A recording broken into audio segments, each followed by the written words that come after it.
I have a question for you, and I want you to really sit with it for a second. Okay. It's the kind of question that usually hits you at, like, 3 a.m. when you're staring at the ceiling, wondering why you're even awake. One of those. The big ones. The biggest. Why are you here? Not, here listening to us, but why were you born? That is the ultimate heavy hitter, isn't it? It's the question that launched 1,000 religions, 1,000,000 philosophy degrees, and probably 1 billion therapy sessions. Exactly. We are absolutely obsessed with the why.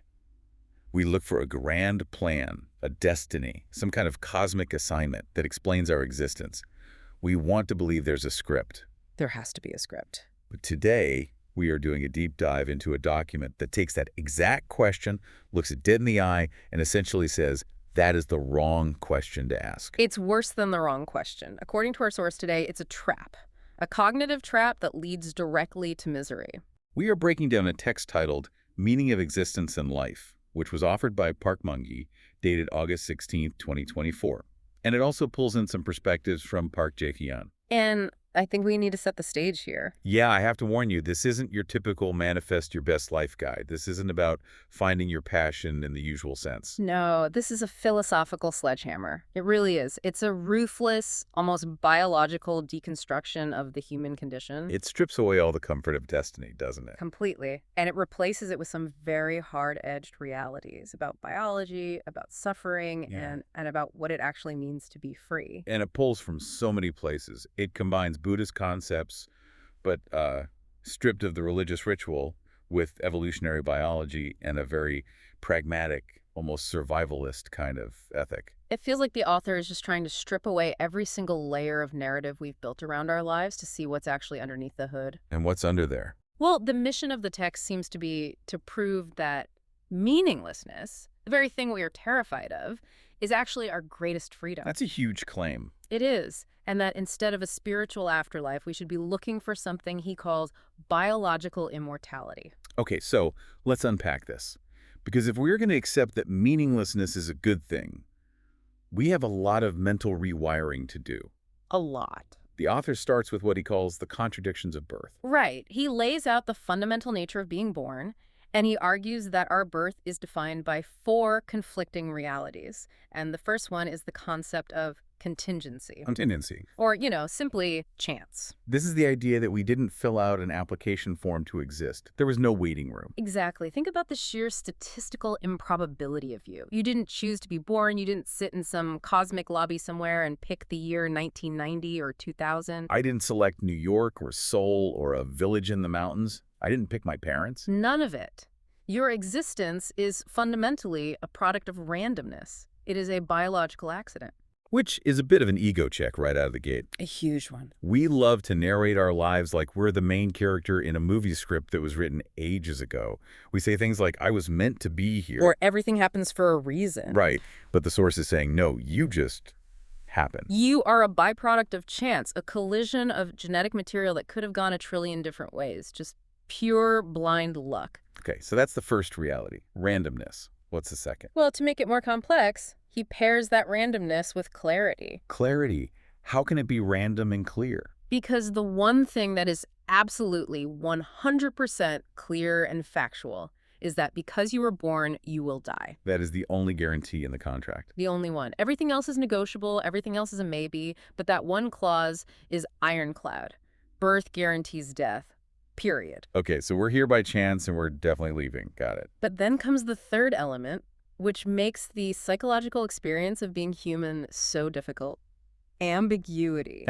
We know for a fact we will die, but we have absolutely no idea when. Right. It could be in 50 years. It could be next Tuesday. I could get hit by a bus walking out of here. Exactly. So you have this psychological cocktail simmering inside you at all times. I didn't ask to be here. I know I have to leave. But I don't know when the eviction notice is coming. That creates a baseline of anxiety, doesn't it? A huge one. It's the engine of so much of our stress. And that anxiety, I'm guessing, leads us to the fourth element, which is the controversial one you mentioned. Yes. Meaninglessness. Meaninglessness. Okay, but hold on. That's a heavy word. Incredibly heavy. If I tell someone their life is meaningless, that's usually an insult. It sounds like I'm saying they don't matter, that their existence is worthless. In a conventional sense, yes. It sounds like nihilism. But the author argues that we create our own suffering by refusing to accept this foundational truth. How so? We are born, and then we frantically scramble to find a reason to justify why we're here. We ask, what is my purpose? As if the purpose was hidden somewhere and we just lost the map. Like we're on a cosmic scavenger hunt for something that doesn't actually exist. Precisely. And the author warns that if you keep digging for a preordained purpose that isn't there, you eventually hit the bottom. And the bottom is just emptiness. Nihilism. That's where you end up. You get depressed because you can't find the answer. So he's saying the depression comes from the search itself, not from the lack of meaning. Yes, because you're looking for a specific assignment that was never written. You feel like you're failing a test, but there was no test. Wow. But, and this is the pivot point of the entire text, he argues that realizing this meaninglessness is actually the ultimate form of freedom. How is that possible? How is meaninglessness liberating? That seems like a complete contradiction. Well, think about the alternative. If you were born with a specific divine purpose, say, to be a great musician, or to save a specific whale, or to lead a nation. Once you have a job to do. You have a job to do from day one. You are burdened. You have a duty. You can fail. Right. If I have a destiny, I can mess it up. I can miss the boat. I could be a failed destiny. Exactly. You are a tool for some other larger purpose. Your life isn't really your own. It's an assignment. But if you have a blank slate, a product of chance, Then there's no assignment. there is no assigned burden. You don't have to achieve anything specific for history or for the universe. The only requirement is to live your current biological life fully and happily until that inevitable end comes. You are the artist, but the canvas was completely blank when you got it. That's the perfect analogy. You get to paint whatever you want. There's no pre-drawn image you have to color in. That is surprisingly relieving. I can feel my shoulders dropping a little bit just thinking about that. It lowers the stakes. It takes the weight of the world off your shoulders. You aren't here to save the world unless you choose to be. You aren't here to be rich unless you choose to be. You're free from cosmic duty. But I'm guessing he doesn't mean this is a license for apathy, right? He's not saying nothing matters, so just sit on the couch. No, not at all. Because he immediately couples this freedom with that ambiguity of death we talked about, the fact you don't know when the end is coming. So you're free, but your time is limited and unknown. Right. He brings in the concept of memento mori, remembering death. He advises living with a sense of desperation. Desperation sounds like panic. It's not panic, it's intensity, urgency. Because you could die tomorrow, you should treat today as if it were your entire life. There is a specific guideline he gives for how to talk to people that really struck me. It's so powerful. Yes. He says to treat every single conversation like a final testament. Imagine that, just for a second. If you knew with 100% certainty that this was the last time you'd ever speak to your friend or your partner or your child, how would you talk to them? It changes the texture of the interaction immediately, doesn't it? Completely. I definitely wouldn't be scrolling on my phone while they talked. No. And I wouldn't be arguing about whose turn it is to do the dishes or bringing up something petty from 3 years ago. You wouldn't waste a single second on posturing or ego or being right. No. You would be radically sincere. You would say the things that actually matter. I love you. I forgive you. Thank you for being in my life. This is what you meant to me. He wants us to live with that level of intensity all the time. Which, sounds exhausting if you think about it literally. It does. I'm not sure I could handle that emotionally. But I think the point is to use it as a filter. It cuts through the noise. It stops the small talk pretty quickly. It clarifies what matters. If it's not worth saying in your final hour, is it worth getting upset about now? That's a powerful question to ask yourself in the middle of an argument. Okay, so we've established the playing field. We're here by chance. We're leaving eventually. And in the meantime, we're free to define our own lives, but we should do it with urgency. That's the setup. But how does the human machine actually work while we're here? How do we navigate this reality?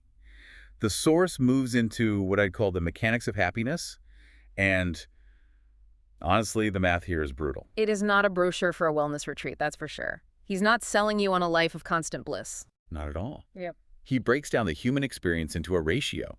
And listener, you might want to brace yourself for this one. He argues that life is roughly 70% suffering, 20% peace or equanimity, and only 10% joy. 70% suffering. 70. That feels incredibly pessimistic. Is he just a curmudgeon, or is there a biological basis for this? Because I like to think I'm happy more than 10% of the time. There is a strong biological argument here, and it relates to how organisms function. Think about what drives an organism to move. Getting food. Escaping danger. Right, and what are those things at their core? Discomfort. Hunger is suffering. Thirst is suffering. The desire to mate is a form of tension, a kind of suffering. Being too hot or too cold is suffering. So I'm perfectly comfortable. I don't do anything. I just sit there. Exactly. If we were perfectly content and comfortable 100% of the time, we would never move. We'd be immobile, and in nature, immobility usually means death. So that suffering, that 70%, is the engine. It's the feature, not the bug. It's the gas pedal. That constant state of dissatisfaction is what gets us out of bed in the morning, what makes us build things, what makes us survive. Okay, that makes sense. But he also argues that this pain is actually a prerequisite for joy. Yes. You cannot enjoy a meal unless you have suffered the pangs of hunger first. That's so true. The best meal I ever had was after a 10-mile hike when I was starving and exhausted. Yeah. It wasn't fancy food, but it tasted like heaven. Exactly. If I hooked you up to a nutrient drip so you were never hungry, a steak dinner would just be biomass. It wouldn't register as joy. You need the deficit to appreciate the surplus. The relief from pain is where the pleasure comes from. A huge part of it, yes. But humans are wired to fixate on the negative, aren't we? He talks about the focus effect of pain, which I think is fascinating. This is the whack-a-mole problem of human psychology. That's a great way to put it. He says that when we have multiple pains, let's say you have chronic back pain, a surprisingly high credit card bill, and a leaky faucet. Okay, a typical Tuesday for a lot of people. Right. Your brain won't feel all three equally. It will focus 100% on the back pain. It screams the loudest. It becomes your entire world. If only my back didn't hurt, my life would be perfect. But the second my back is fixed, maybe I go to a chiropractor and poof, it's gone. I don't just exist in a state of bliss. Not for a second. Your brain immediately pivots. Oh no, I'm broke. The suffering spotlight just shifts to the next biggest threat, which is now the credit card bill. We are wired to solve problems, so we are wired to find problems. If you solve all your big problems, you'll start obsessing over small ones. Exactly. Which explains why people with seemingly perfect lives can still be absolutely miserable about a bad haircut or a scratch in their car. The ratio remains. The scale of the suffering might change, but the focus is always on the deficit. Okay, so that's the 70%. But let's talk about that 10% joy, because that is what we are all chasing. We want the promotion, the new car, the romance. We want to live in the 10%. And the author calls that the trap of joy. Why is wanting to be happy a trap? That seems like the most natural thing in the world. Because of the paradox of pleasure. There are two mechanisms here that work against us, and they are relentless. Okay. First, there's the law of diminishing returns. The moment you obtain a desire, it ceases to be a desire and becomes a baseline. The pleasure evaporates on contact. The new car smell fades. Fast. And once it's just your car, it no longer gives you that hit of joy. So then you hit the second mechanism, the hedonic treadmill. The hedonic treadmill, I've heard this term. It's the idea that to feel that same dopamine spike again, you need a bigger, better, stronger stimulus. You need a faster car or a more exotic vacation. You constantly have to up the dose. This is the mechanism behind addiction. It's the mechanism behind all addiction, but it also applies to everyday life, even relationships. Oh, this is where he gets into marriage. He's very explicit about this. Yeah. He says this is why spouses often lose affection. If your relationship was built only on that initial dopamine hit of new love, that intoxicating novelty, You're going to crash. you're going to crash hard. Because once the newness is gone, if you haven't built something else to sustain you, like respect or companionship or shared values, you're left with nothing.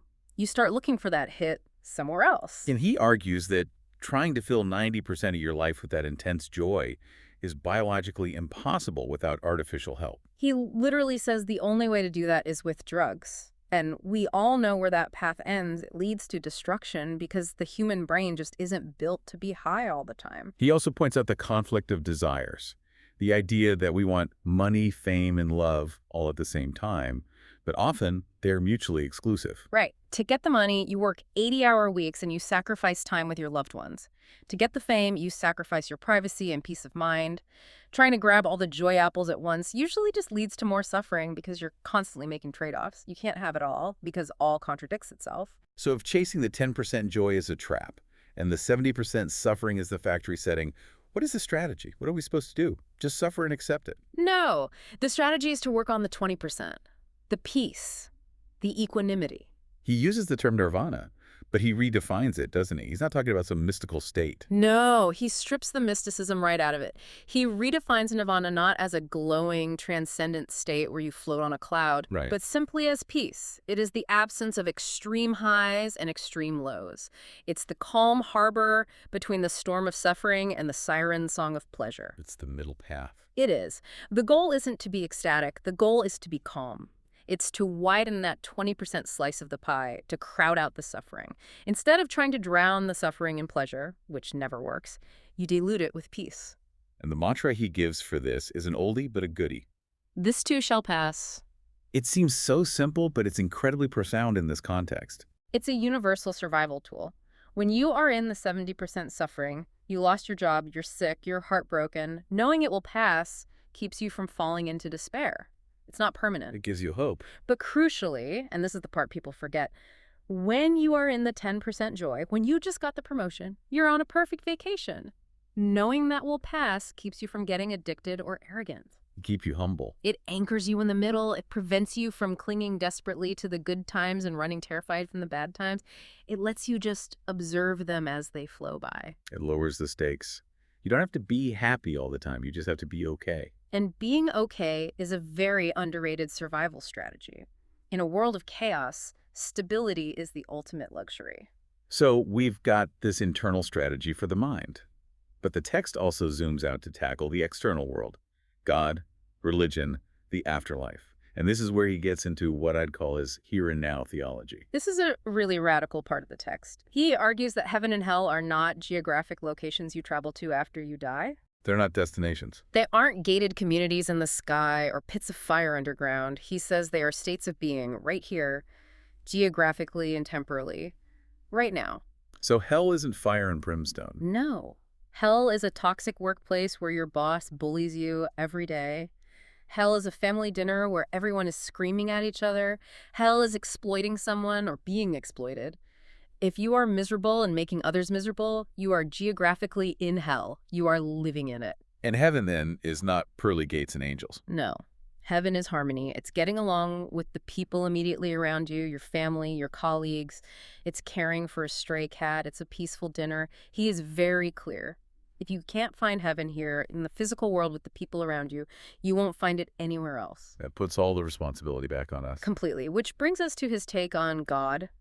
He seems, well, skeptical of the traditional view is putting it mildly. He doesn't say God doesn't exist, though. No, he posits that whether God exists or not is functionally irrelevant. What does that mean, functionally irrelevant? Because, as he phrases it, gods are silent. They don't participate in the debate. They don't talk back, they don't send emails, they don't correct the record, and his critique is sharp. Because gods are silent, humans step in claiming to speak for God. And that's where the problems start. That's where he sees the danger. Usually, according to the source, those humans are motivated by power, money, or control. He warns that if someone tries to give you a political or religious mission, they are very likely trying to use you as a tool for their own ends. So do this for God often translates to do this for me. He sees it as a mechanism of control, and this leads to a fascinating redefinition of sin. If God is silent and doesn't intervene, you can't really sin against God. Who do you sin against, then? You can only sin against your fellow humans and other living creatures. Sin is a horizontal act, not a vertical one. This completely changes how forgiveness works, doesn't it? It blows up the whole system. He attacks the concept of cheap grace. You know, the idea that you can cheat your business partner, steal from your neighbor, then go to a temple or church on the weekend, pray for forgiveness, and feel absolved. It is a moral loophole. I'm good with God now, so it doesn't matter that I hurt you. He calls it morally bankrupt. The protocol he suggests is direct, painful accountability. What's the protocol? You have to go to the victim, the person you actually hurt.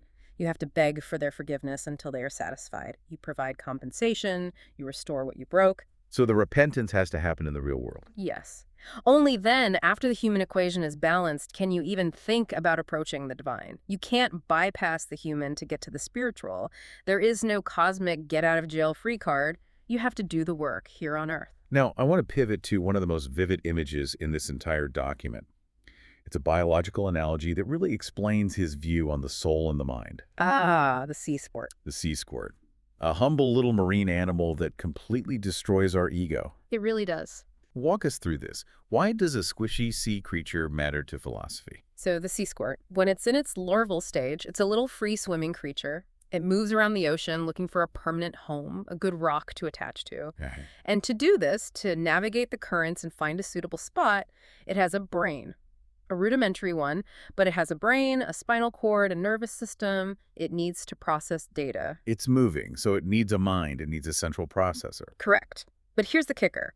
Once it finds that perfect rock and attaches itself, it never moves again. It becomes stationary for the rest of its life, like a plant. Okay, it settles down. And the very first thing it does upon settling is digest its own brain. It eats its own brain. It reabsorbs it. It recycles the proteins. It doesn't need it anymore.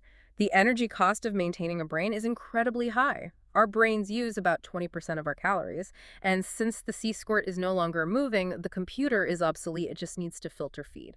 That is gruesome, but ruthlessly efficient. And the author uses this as his central proof that the mind or the spirit is simply a function of movement.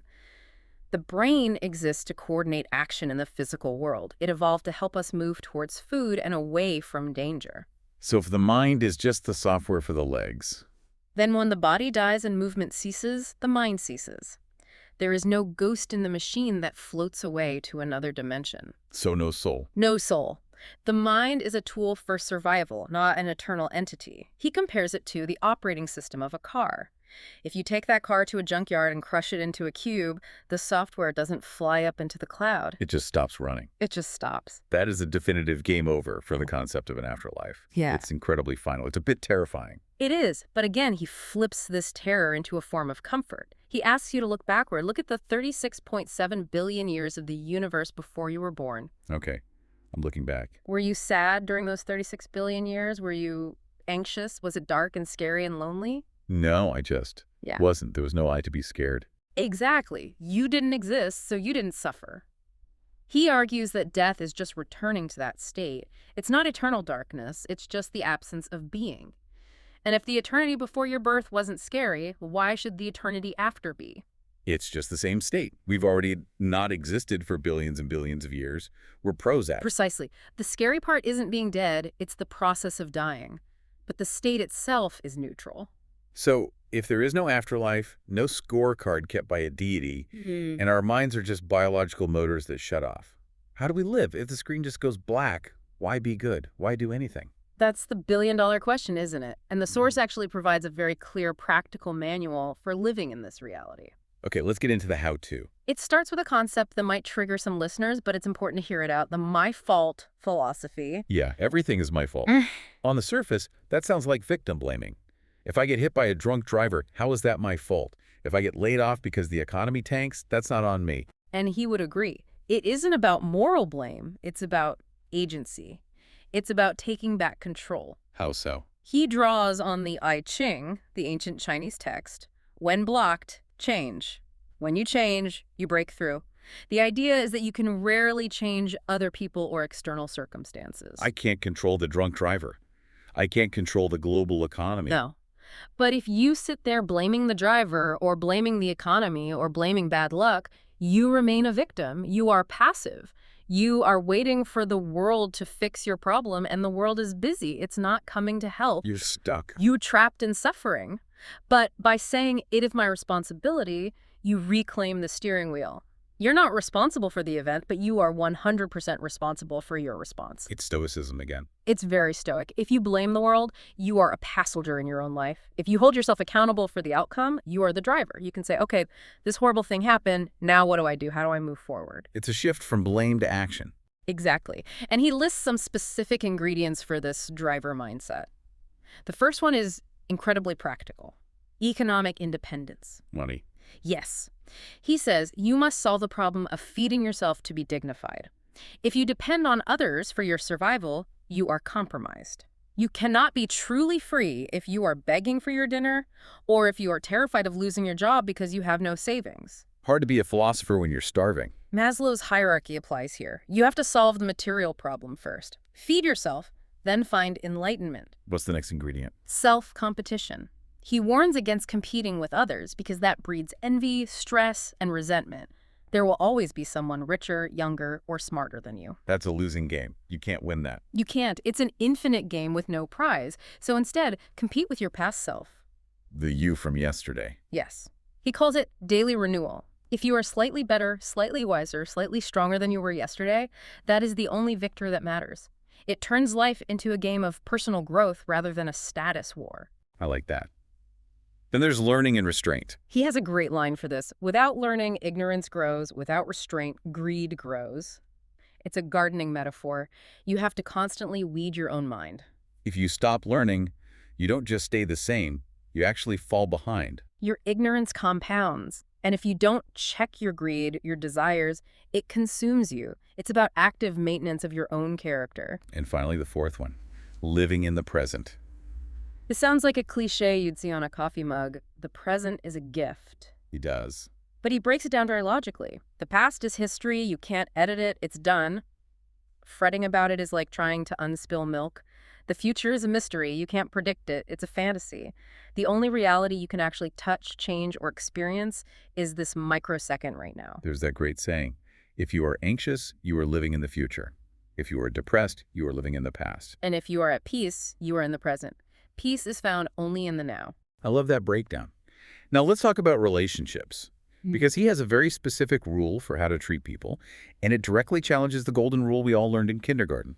Yes, he's not a fan of the traditional golden rule. He proposes what he calls the negative golden rule. Okay, unpack this for us.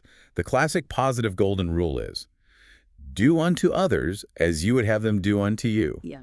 Treat people how you want to be treated. What's wrong with that? It sounds great in theory. It implies empathy. It sounds noble. But there is a fatal flaw.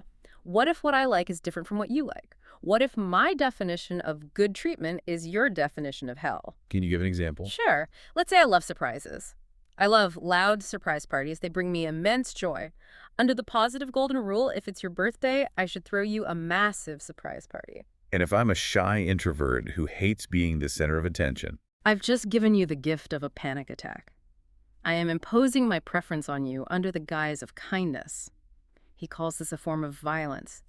Doing good to others without understanding their actual needs is dangerous. It's arrogance. I know what's best for you. Exactly. So the negative golden rule is much safer. And that is? Do not do to others what you hate. It's about restraint. It's about what you don't do. Yes. It's subtractive, not additive. I hate being punched, so I won't punch you. I hate being robbed, so I won't rob you. I hate being lied to, so I won't lie to you. I hate being interrupted, so I won't interrupt you. It sets a universal baseline of respect without imposing my personal values on you. It's much safer and more respectful of diversity.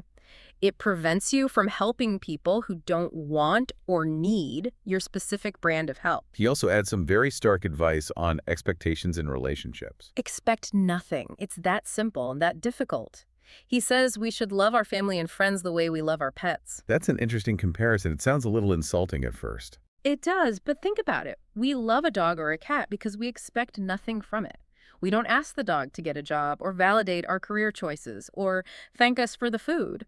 We just love it for existing, for being a dog. And because we have no expectations, the relationship is pure. Any affection it gives back feels like a bonus. Exactly. But with humans, our love is so often transactional. I did this for you, so you should do this for me. I raised you, so you owe me. He argues that these expectations are the poison that ruins relationships. If we loved humans with the same unconditional acceptance we give to pets, we'd be much happier. Wow. Okay, speaking of the web of life and existence, that brings us to the final massive concept in this document. Good finale. We've established there is no individual spiritual afterlife, but the author says we are immortal, just biologically. This is his concept of biological immortality. And to get it, he asks us to zoom out way past our own egos. He sees us not as individuals, but as temporary vessels. Like links in a chain. Or dots, connecting a single line of existence that has lasted for, well, some sources say 3.8. He says 36.7 billion years. But the point is, an incredibly long time. The biological relay race. Think about it. From the very first single-celled organism in the primordial soup, through fish, amphibians, early mammals, all the way to your great-great-great-grandmother and you. That line of life has never broken. That is wild to think about. If even one of my ancestors anywhere along that chain had died before reproducing, if a dinosaur stepped on a specific lizard 100 million years ago, I wouldn't be here. You are the result of an unbroken 4 billion-year winning streak. You are the tip of the spear. The author argues that the true meaning of life, if you need one, is simply to keep that line going. Biological persistence. To pass the baton, that is your function. But he doesn't just mean have kids, right? Because that excludes a lot of people. He talks about the ecosystem as a whole. Right. It's not just about propagating your specific DNA. It's about maintaining the entire web of life that supports all DNA. He identifies 4 types of relationships in nature: parasitism, sacrifice, symbiosis, and competition. And interestingly, he doesn't label them good or bad, which we tend to do. We do. We think parasitism is evil and symbiosis is good. Right. But in nature, they're just strategies. Parasitism is good for me, bad for you. It happens. Sacrifice is bad for me, good for you, like a mother animal defending her young. Symbiosis is the ideal, good for both.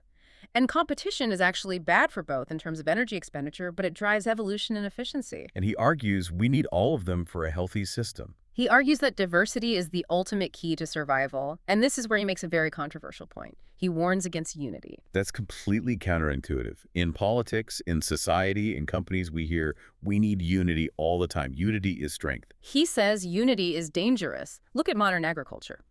If you have a massive field of only one type of genetically identical crop-perfect unity, a single virus can wipe out the entire food supply overnight. That's the banana problem, right? The Cavendish banana is a monoculture and it's being threatened by a fungus. Exactly. Monocultures are incredibly efficient, but they are terrifyingly fragile. One weakness kills the whole system. But if you have a messy, diverse, natural forest, It's robust, it's stable. If a disease kills all the oak trees, the maple and pine trees survive. Diversity is inefficient, it's messy, it's competitive, but it ensures long-term stability. He argues we should embrace the messiness of different people, different ideas, even different conflicts. That messiness is what ensures the system survives. there's a beautiful story he tells to illustrate this non-judgmental view of nature. Yes, the snow leopard and the monk. Tell us that story. This is a Tibetan anecdote. A snow leopard breaks into a monk's pen and kills one of his sheep.